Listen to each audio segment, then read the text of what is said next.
블레셋 사람과의 싸움을 앞에 두고 사울 왕이 부득이하여 번제를 드렸다. 이런 표현을 선지자 사무엘에게 합니다. 부득이해서 번제를 드렸다. 그때 선지자 사무엘은 사울 왕에게 사무엘상 13장 14절을 통해서요, 지금은 왕의 나라가 길지 못할 것이라 여호와께서 왕에게 명령하신 바를 왕이 지키지 아니하였으므로 여호와께서 그의 마음에 맞는 사람을 구하여 여호와께서 그를 그 백성의 지도자로 삼으셨느니라, 이런 표현을 합니다. 하나님의 마음에 맞는 사람, 우리가 잘 아는 다윗을 찾으시고 백성의 지도자로, 이스라엘의 왕으로 삼으셨다, 이런 말씀을 선포합니다. 다윗을 이스라엘의 왕으로 세우시고자 하는 하나님의 계획이 보여지는 겁니다. 하나님의 계획. 그리고 시간이 흐른 후에 사울 왕은 또다시 하나님 앞에 크게 불순종을 하는데, 그것은 바로 아말렉을 진멸하라는 하나님의 말씀에 대하여 순종하는 것 같은 모습을 보이지만 불순종하는, 순종 같은 불순종의 죄를 범하는 그런 것이었습니다. 그러자 하나님께서 사무엘상 16장 1절 말씀에 보면 이렇게 말씀합니다. 여호와께서 사무엘에게 이르시되 내가 이미 사울을 버려 이스라엘 왕이 되지 못하게 하였거늘 네가 그를 위하여 언제까지 슬퍼하겠느냐. 너는 뿔에 기름을 채워가지고 가라. 내가 너를 베들레헴 사람 이새에게로 보내리니 이는 내가 그의 아들 중에서 한 왕을 보았느니라 하시는지라, 이렇게 말씀을 하십니다. 다윗을 왕으로 세우고자 하셨던 하나님의 계획, 그 계획을 하셨던 하나님께서 한 단계 더 나아가서 선지자 사무엘을 통해서 다윗에게 기름을 붓도록 하시는 모습, 왕으로 기름을 붓도록 하시는 그 모습이 확인됩니다. 그 후에 사울에게 그 악령이 번뇌하게 함으로 다윗이 왕 곁에 가까이 서도록 하는 일, 또 골리앗이 등장함으로 백성들에게 다윗이라는 사람이 알려지도록 하신 일, 이런 걸 비롯해서 하나님께서는 아주 꾸준하게 다윗을 그 계획하신 대로 왕으로 만들어 가셨습니다. 계획하신 대로 왕으로 만들어 가시는 거예요. 다양한 일들을 통해서 왕답게 하나님이 기뻐하시는 왕으로 만들어 가시죠.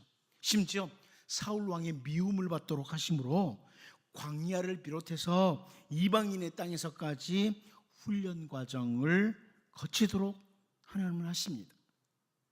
그리고 다윗을 하나님의 기대에 맞는, 하나님 기대에 딱 맞는, 참 마음에 맞다, 이런 왕으로 만들어 가시는 거죠. 결국 하나님께서 다윗을 향한 계획을 세우시고 그 계획을 성취해 가시는데요, 심지어 여러분 잘 아는 것처럼 다윗은 7년 동안만 헤브론의 왕으로, 이스라엘 전체 왕이 아니라 헤브론 왕으로 7년 동안 있다 그 후에 이스라엘 전체 왕으로 세우시면서 하나님의 계획을 성취해 가셨습니다. 자, 그런데 제가 왜 이렇게 길게 다윗에 대해서 설명드렸냐면, 그 하나님은요, 그 하나님은 우리를 위해서도, 우리를 향해서도 선하신 계획을 세우신 하나님입니다. 여러분, 여러분을 선택하시고 하나님은 정말 선한 계획을 세우신 거예요. 하나님은 여기 있는 한 사람 한 사람을 만들어 가시려고, 하나님 마음에 합한, 하나님 마음에 참 꼭 드는 이런 사람으로 만들어 가시려고 하나님은 계획을 세우시고 다양한 방법으로 훈련을 시키기도 하십니다. 여러분 중에 지금 어려운 훈련 받는 사람들도 있을지 몰라요. 하나님께서 정말 그 아름다운 계획과 함께 만들어 가시기 위해서 어려운 훈련을 지금 통과하는 사람도 있고, 어떤 사람은 그 좀 힘든 과정은 통과됐고 이제는 조금 사람들에게 인정받고 있는 이런 과정을 겪고 있는 사람도 있고, 다양한 기간들을 통과하고 있습니다만, 우리가 기대할 수 있는 것 한 가지는 하나님은 마침내 우리를 그 계획하신 대로 멋지게 만들어 가실 것입니다. 주의 신실한 사람으로 우리들도 만들어 가세요. 다윗만이 아니라는 거죠. 저는 오늘 본문을 통해서 하나님의 계획, 그리고 하나님의 계획이 성취되는 모습, 이런 부분들을 좀 같이 살펴보면서 눈을 들어 더욱 존귀하신 주 하나님을 바라보는 이런 주의 백성들로 설 수 있기를 원합니다. 단순히 요나를 통해서 니느웨 백성들에게 니느웨 백성들이 망할 것이라 이 계획만 성취된 게 아니고요, 하나님의 아름다운 계획이 성취되는 것들을 좀 폭넓게 보자는 겁니다. 첫 번째는 신의 산의 약속대로, 신의 산의 약속대로 그 한 부분이 성취되는 것을 확인하게 됩니다. 오늘 본문 5절을 다시 한번 같이 읽어볼까요?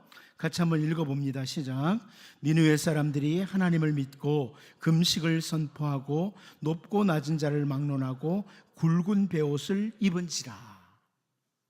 우리가 잘 알다시피 이 니느웨 사람들은요, 아수르, 그러니까 아시리아 사람들을 가리켜요.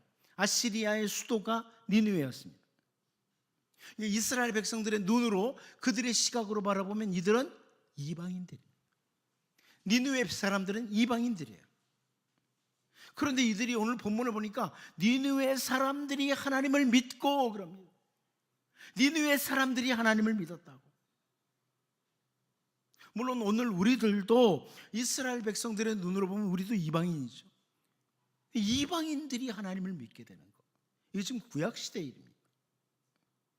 하나님께서 애굽에서 종살이를 하던 이스라엘 백성들을 이제 건져내시고 출애굽하도록 하시고, 애굽을 떠난 지 3개월이 되었을 때 시내산에 도착하게 됩니다.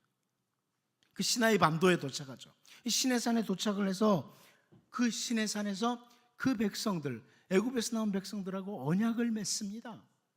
하나님의 언약을 맺어요, 모세를 중심으로. 이것을 우리는 시내산 언약이라고 이렇게 말을 해요.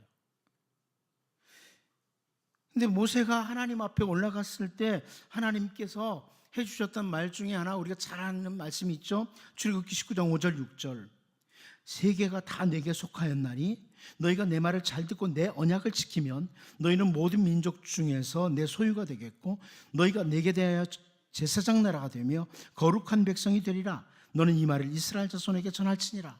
자, 이제 언약을 체결하는 장면이죠. 저는 이 두 구절을 새번역 성경에서 이렇게 번역된 걸 봅니다.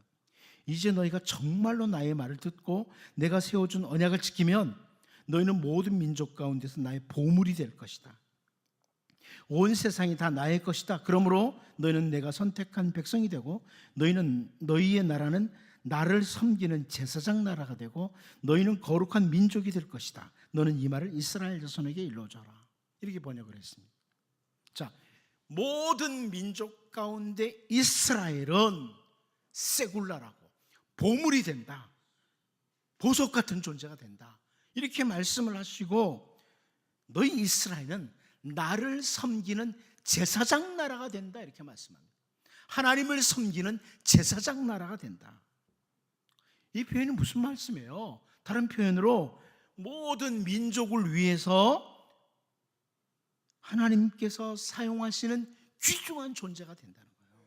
하나님께서 너희를 통해서 모든 민족이 주께로 돌아오도록 하겠다, 제사장 나라가 된다, 이렇게 하나님의 계획을 보여주신 겁니다. 그런데 이스라엘 백성들은 세굴라만 잡은 거죠. 우리가 보물이래, 우리 보석 같은 존재래, 이 세굴라만 잡았는데 그 뒷말씀을 별로 생각을 안 하는 거예요. 모든 민족 가운데 제사장 나라, 하나님을 섬기는 제사장 나라다, 이렇게 말씀을 했는데, 우리가 지금 살펴보고 있는 선지자 요나를 비롯해서 이스라엘 백성들은 이방 민족에 대해서 관심 바뀌었어요. 그냥 단순히 우리가 보물이야, 우리가 특별한 백성이야, 여기에만 관심을 가졌지, 너희가 보물같이 사용돼서 너희를 통해서 이방 나라가, 열방이 돌아오게 될 것이다, 이 말씀을 놓쳐버린 거예요. 그리고 이방 사람들이 하나님을 믿고 하나님을 섬긴다, 이거는 이스라엘 백성들에게 상상도 못할 일이었어요. 이방인들은 그냥 개라는 거예요. 근데 오늘 본문을 통해서 확인할 수 있는 게 뭡니까? 그 시내산 언약에 약속하신 대로 지금 요나를 통해서 니느웨 백성들에게 너 이제 망한다 그랬더니 그들이 하나님을 믿게 됐다고. 그들이 하나님을 믿게 됐다고. 이방 나라를 위한 제사장 나라로서의 일이 정말 부분적이지만, 아주 부분적이지만 성취되는 것을 보게 되는 거예요. 부분적이지만 성취되고 있다. 오늘 우리 이 시대는 예수 그리스도로 말미암아 우리는 모두가 다 이방 민족이었는데 예수님을 믿게 되는 그 시내산 언약이 성취됐죠. 그런데 요나 시대에 요나의 선포를 듣고 니느웨 백성들이, 이방인들이 하나님을 믿게 됐다. 하나님께서는 이스라엘을 통해서 정말 귀중한 일을 행하시고자 계획을 세웠는데, 이 마음이 좁아질 대로 좁아진 이스라엘 백성들은 이방인들을 멸시하는 일만 했습니다.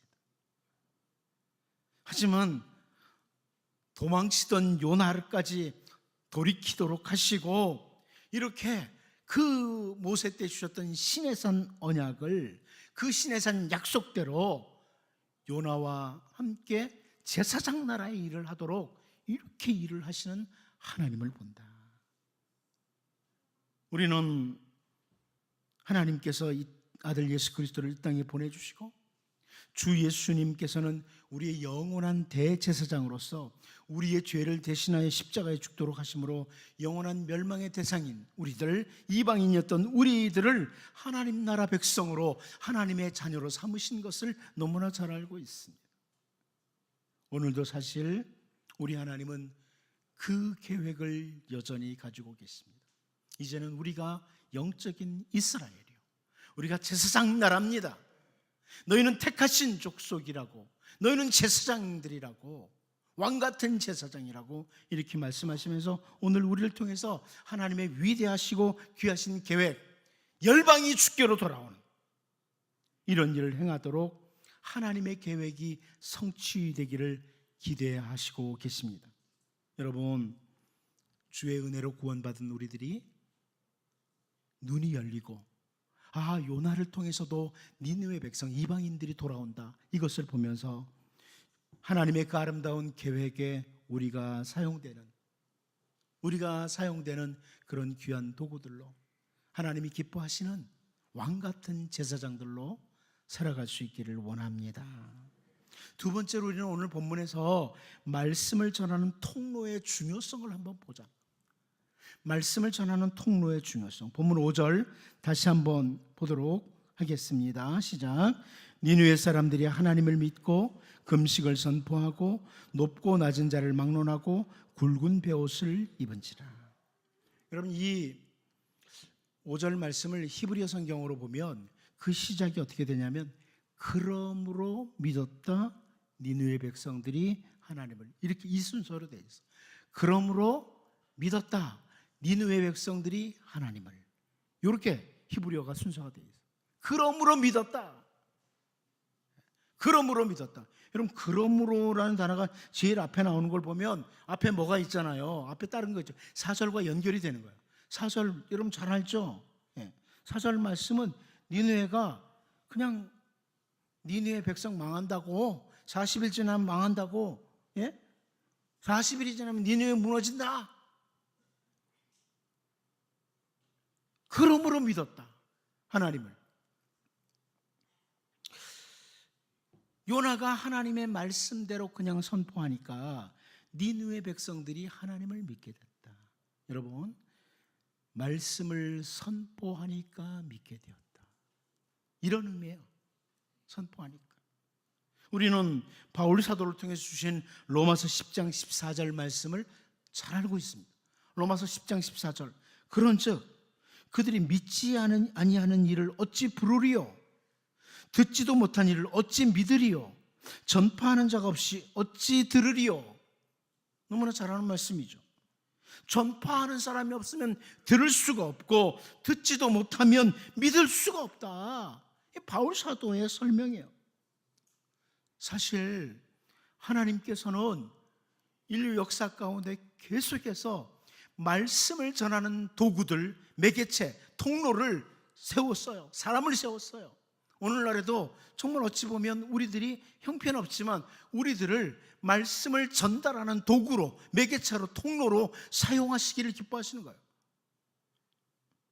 비록 전하기 싫어서 도망을 쳤던 요나였지만 그 요나가 입을 열어서 하나님의 말씀대로 전파하니까 니느웨 백성들이 하나님을 믿게 되었다. 이게 오늘 본문 말씀이에요. 여러분, 하나님의 말씀을 전하는 통로의 중요성. 제가 통로라는 표현을 써서 그렇지만 그게 참 좋습니다. 우리는 그냥 통로예요. 통로에 불과해요. 내가 무슨 말 재주가 있어서, 우리가 말에 능력이 있어서가 아니고 우리는 그냥 통로예요. 우리는 그냥 말씀만 전하면 역사는 하나님이 하시는 거예요. 저는 여러분들이 가끔 믿지 않는 남편들이나 가족들이나 누구에게 그냥 전해보라고, 그냥 말씀 전하라고. 예수 믿어야지 구원의 길이 있다. 예수님밖에 없다. 그냥 전하세요. 그런데 어느 날 우린 그냥 통로고 하나님이 역사하세요. 하나님이 그 능력으로 역사하시면 변화가 돼요. 사람이 변해요. 예수님을 만나게 돼요, 진짜로. 우리는 말씀을 전달하는 도구로 사용되는데, 말씀의 통로로 사용되는 우리들의 입술의 언어 자체에는 아무런 능력 없어요. 우리에게는 능력이 없어요. 그런데 우리를 통로로 사용하시는 하나님이 능력이 있으십니다. 전능하신 분이세요. 바울 사도는 디모데후서 4장 17절을 통해서 주께서 내 곁에 서서 나에게 힘을 주심은 나로 말미암아 선포된 말씀이 온전히 전파되어 모든 이방인이 듣게 하려 하심이니 내가 사자의 입에서 건짐을 받았느니라. 이런 설명을 합니다.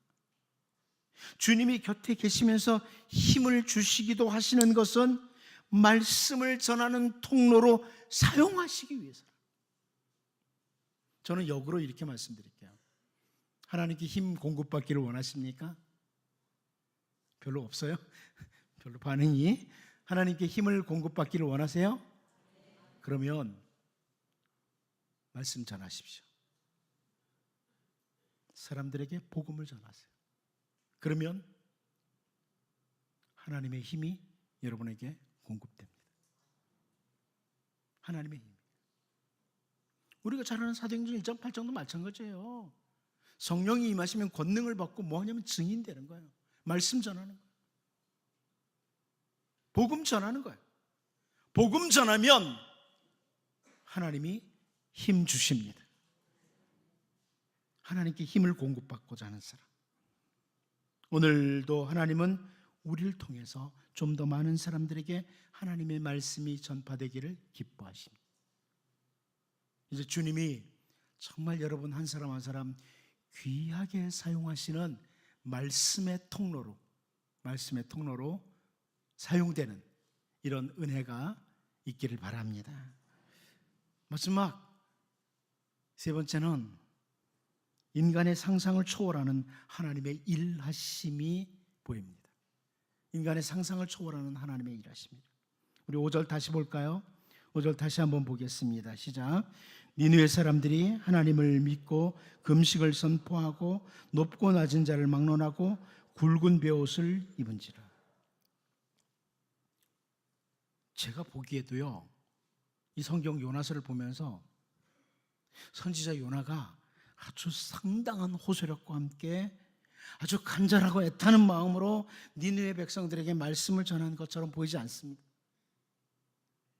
상당한 호소력을 가지고 당신들 왜 망하려고 이래요? 40일 지나면 니느웨 망해요. 이거 큰일 났네. 이렇게 전하지 않은 것 같아요.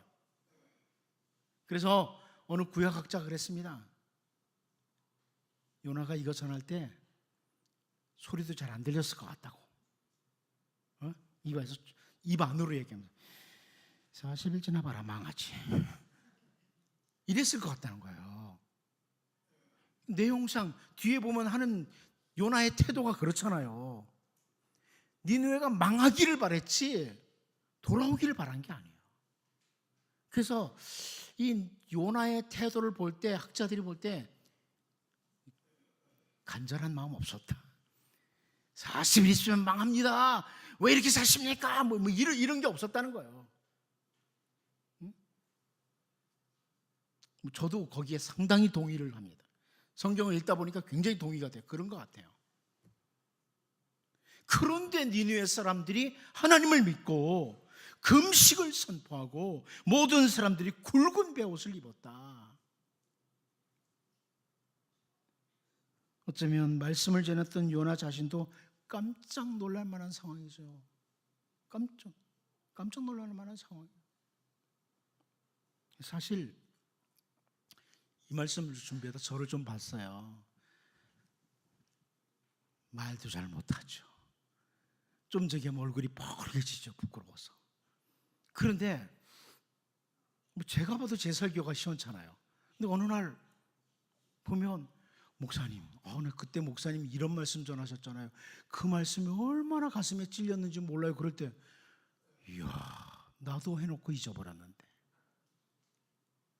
그 말씀이 역사했구나. 그러니까 제가 아닌 거예요. 진짜 우리는 통로고 하나님이 역사하는구나. 인간의 상상을 초월하는 하나님의 일하심이 있구나. 이걸 보게 되는 거예요. 여러분 마찬가지입니다. 여러분이 어떻게 보면 요나처럼 무심코 예수 믿어야 돼 당신 이랬는데 그 말이 하나님께 붙들리면 능력이 나타나요. 하나님이 일하십니다. 제가 지금도 지금 목사가 됐습니다만 지나가는 말로 그랬어요. 그냥 내가 당신 보니까 꼭 예수 믿어야 될 사람인 것 같아. 딱 그랬어요. 맞는 말이잖아요. 그렇죠? 세상에 예수 믿지 않아도 될 사람이 어디 있어요. 그냥 저는 맞는 말로 당신 내가 보니까 예수 믿어야 될 것 같더니 이 사람이 충격이 된 거예요. 저 사람 왜 나보고 예수 믿어야 될 사람이라고 그러지? 그리고 예수 이제 성경을 연구하고 이러다가 지금 목사가 됐어요.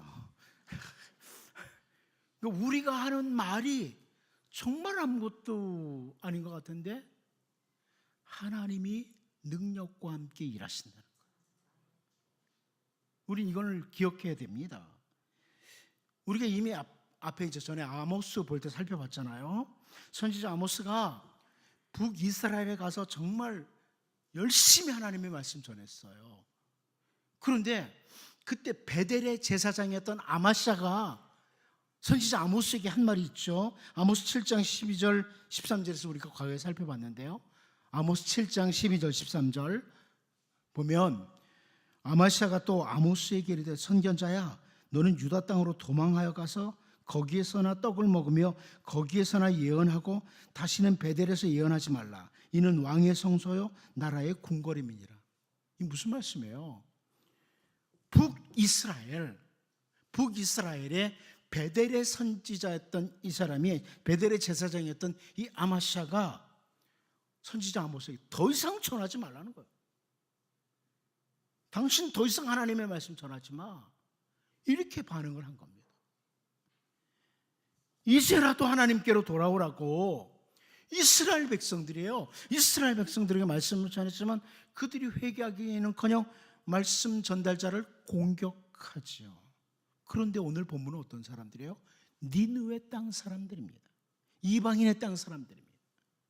이방 백성들이 요나가 전하는 그 하나님의 말씀을 듣고 회개하는 놀라운 일이 벌어지고 있다는 거예요. 여러분, 이렇게 하나님께서 계획하신 일들이 성취될 때 우리는 놀라움을 금하지 못할 때가 종종 있습니다. 하나님 기대하십시오. 하나님 기대하십시오. 선지자 이사야를 통해서 주신 말씀처럼 하나님께서 포로된 유다 백성들을 돌이키실 때 광야에서 샘물이 나도록 하시고 메마른 땅에 꽃이 피도록 하시는 하나님의 계획이 성취됩니다. 하나님은 우리를 향해 아름다운 계획을 가지고 계십니다. 그래서 때로는 상상할 수 없는 놀라운 일들을 하나님이 행하십니다. 그 하나님 기대하는 사람은 말씀 붙들고 기도하고 말씀의 통로로 사용되고 이렇게 사는 겁니다. 이 시간 같이 한번 기도하겠습니다. 같이 기도할 때 바로 나를 향하신, 우리 가정을 향하신 하나님의 위대하시고 귀하신 계획을 보는 눈이 열리도록 첫 번째 기도했으면 좋겠어. 나를 향하신 아름다운 계획을 가진 하나님을 보는 그 눈이 열리도록, 그리고 주님의 계획하심을 바라보며 내게 주어진 인생을 신실하게 살아갈 수 있도록, 또한 주님 이 땅에 있는 동안에 좀 더 많은 사람들에게 말씀의 통로로, 복음의 통로로 제가 사용되기를 원합니다. 기도했으면 좋겠고요. 상상을 초월하는 하나님의 일하시는 하나님 바라보면서 더욱 하나님 신뢰하고 모든 것을 맡기고 기도하며 믿음의 사람으로 살게 해달라고 이 시간 같이 한번 기도하겠습니다. 하나님, 우리